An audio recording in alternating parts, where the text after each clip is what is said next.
Hello everyone. In our video 1 of state government, we have discussed about state legislature. Now next we will deal with the state executive. The state executive comprises the governor, chief minister and council of ministers.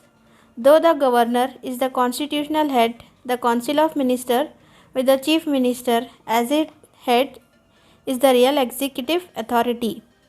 The governor can exercise his authority either directly or through his appointed officials. Here executive means the implementation of the laws. Now first we will see about the role of governor. The president nominates the governor on the recommendation of prime minister and his cabinet. Every state is required to have a governor. However, sometimes 2 or the 3 states can have a single governor. Qualifications of governors. Firstly, should be a citizen of India. Should not be less than 35 years of age. Should not hold any office of profit under the government. Should not be a member of either parliament or state legislature.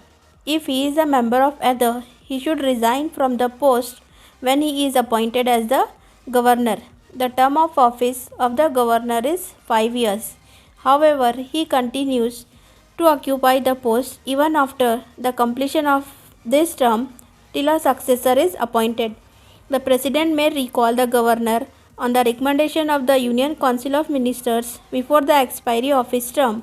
The governor receives salary and allowances as fixed by the parliament and resides at the official residence Raj Bhavan. His actions cannot be questioned nor can be prosecuted in any court of the law. Now next it is powers and functions of governor. Legally, all executive powers belongs to the governor. However, the chief minister and his council of ministers exercise this power. The following are the functions of governor. First it is executive power.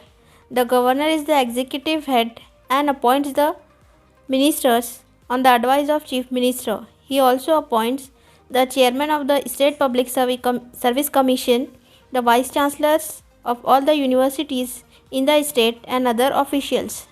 Next it is legislative power.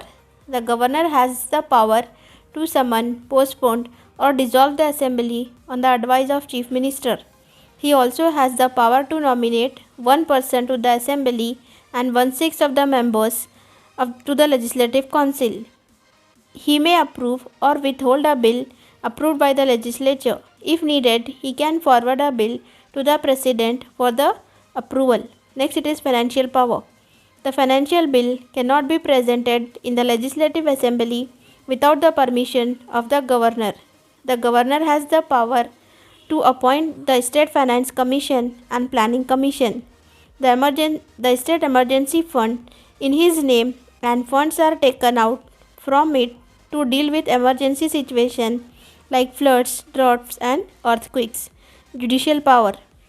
The governor has the power to pardon those who have been convicted and reduce, postpone or change the punishment given to the criminals.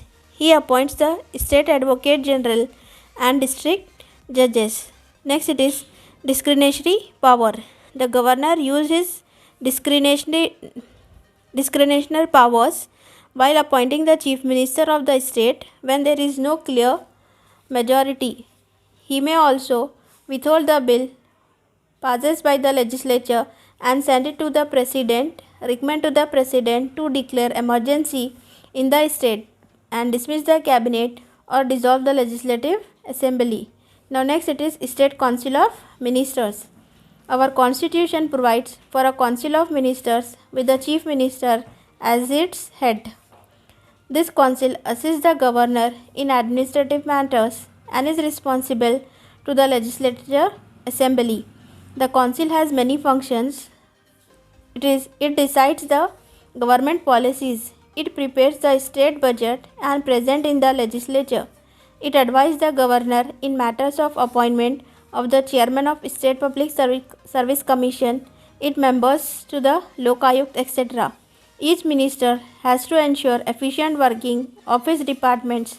It has to coordinate and supervise the working of different departments. Now next it is Chief Minister. The Chief Minister is the head of the state government. Success or the failure of state government depends on his personality. He is the head of the Council of Ministers, the legislature, and the leader of the majority party in the government. The Chief Minister should be a member of any one of the two houses. Even those who are not member of other houses can become the Chief Minister. However, he has to become the member of any one house within 6 months.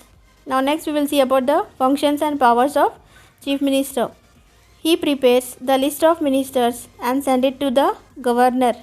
He allocates portfolios to the ministers. He can also change the portfolios allotted to ministers.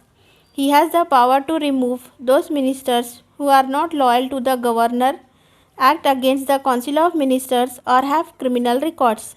As the head of the government, he plays a very important role in the formulation of the policies. As the head of the cabinet, he can summon or postpone its meeting. He has the power to coordinate and supervise the working of all the departments. He has the power to dissolve legislative assembly before expiry of its term.